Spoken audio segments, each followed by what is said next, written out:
The greatest sin in normative Judaism is self-sufficiency. Self-sufficiency. But paradoxically, this is what the entire opus of Judaism leads one to. The goal is the self-sufficient person. The person who sits in the prophetic position with his head between his knees. This is the position of the fetus in the womb. It is also the position that the Tzaddikim are buried in, because they are buried in a circular position, like the Ouroboros, or like the fetus. Everything in the womb is provided for. The secret in normative life is to be able to provide for yourself. You might start off as part of a group, but you'll never be happy within the group. One has to learn to be self-sufficient. The greatest sin in Judaism is the person who doesn't add to the race, one who doesn't follow the first commandment of Priya Varivya. Be fruitful and multiply. This is found in Bereshis. It's the one commandment of Bereshis. Again, strangely enough, this comes from the letter Bet. One doesn't have to go too far in Torah studies. One can just focus in the first letter of the Torah. This letter Bet is a communal letter of two-ness. The entire Torah is the community of two and its furtherance. The secret and the goal of all Torah learning is to get to the singularity of the one. What we have here is the Torah of Beriah world. That's why it starts with a bet. The Olam Haba, and in the Messianic times, we will be exposed to the Torah of the Tzilius, the Torah of the Aleph. This singularity of the Aleph is expressed in the word Echad, because Echad, all the parts come together as one. It's not a singular, a Yahid. It's an Echad. It's a combination. As the Aleph itself is shown to be a combination of a Yud on top, a Yud on the bottom, and miraculously a Vav in the middle holding them together. This shows a living in the present tense, not a future as a top Yud or a past as a bottom Yud, but a present. This present tense is what we're supposed to live in the Vav, in the Yud. This is how we get to the singularity of the individual and self-sufficiency. To be totally in the present, not worry about a past or a future. How everything is provided for us in this present tense if we live in the present and not hold on or not hope, which are two sides of the same coin. The future and past are two sides of a coin when you're not living in the present. So this self-sufficiency, which starts in the womb, in the fetal position of the womb as described in Nida, Daf 30, side B, as the position of the womb, of child in the womb, and it states there with the head between its knees as the prophetic position, which is the position later on of the contemplation of the bris as the prophetic position. And this whole bris, eventually with the Ouroboros, with the bris in the mouth as self-sufficiency, even in the sexual level, a symbol of self-sufficiency.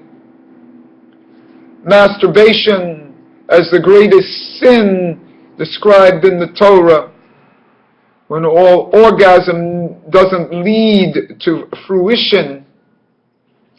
Self-pleasures as the greatest sin in the Torah of Berea, which when understood will be the Torah of Etzilius,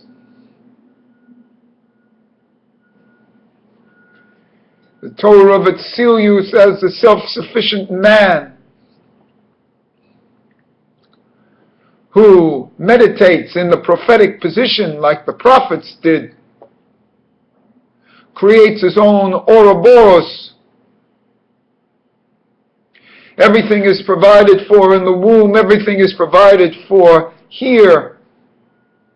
The angel comes in when you come out of the womb and taps you on the mouth, and you forget all the Torah that you learned in the womb. You learned the entire Torah in the womb. And then you forget it. That means there's a trace of remembrance. And as they say, when you learn Torah here, you say, and it's an aha moment. An aha moment means that you realize something that you already knew. It's something that's part of you. Yes, of course that's true. How do you know something is yes, of course that's true? Because you already knew it was true. You forgot it. It was negated in the Hegelian sense. So what you do is that you go from complete forgetting, complete knowledge, to absolute forgetting, and then a refinding of that knowledge to consciousness. Isn't that the Hegelian opus? Isn't that the Freudian opus? That you start knowing what was the id becomes ego. See, what's instinct and taught to you in the womb, you have a complete forgetting of when you come out, and then consciously have to learn what you instinctively knew. That is the story of man. It's the Hegelian negation. And then the relearning and the rebuilding. It's the Freudian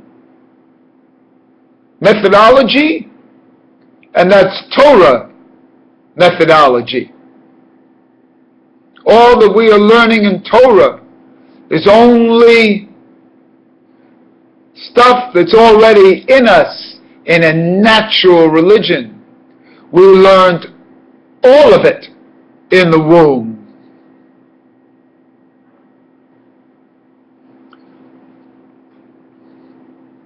In fact, even the word they use, Torah, I think it's pronounced kula, something, kaf, vav, lamed, hey, which actually comes out to be 61.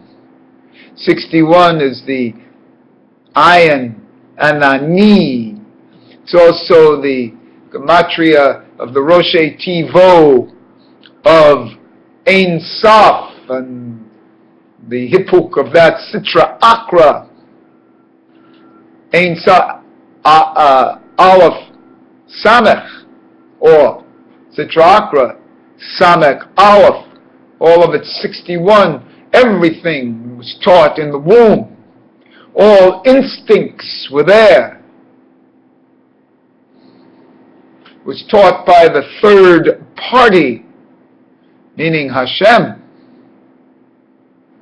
Not the white substance or the red substance, but the aviyah, the nefesh, the real stuff.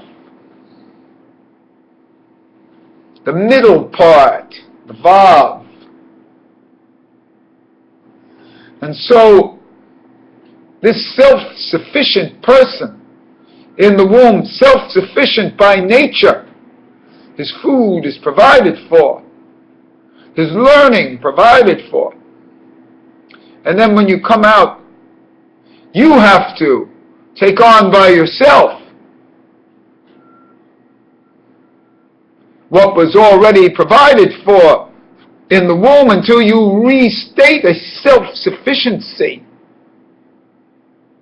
And you spend your time realizing that you already knew everything.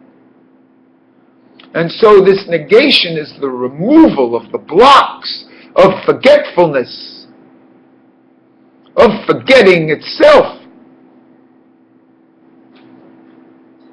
That is our osech, our work. The work of the individual. It's the osech b'Torah, mitzvos. Until you realize it was a natural religion all along, that you know everything, and everything you're supposed to do. And what are these to lead you to? This to lead you to your own realization of self everything and self-pleasure. That you are a complete whole in yourself. And that's when you enter Torah of Atzilius.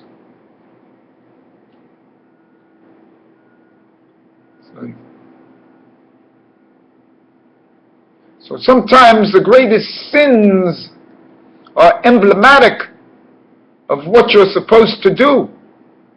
How to negate some of these greatest sins and find a true essence of what you're supposed to find.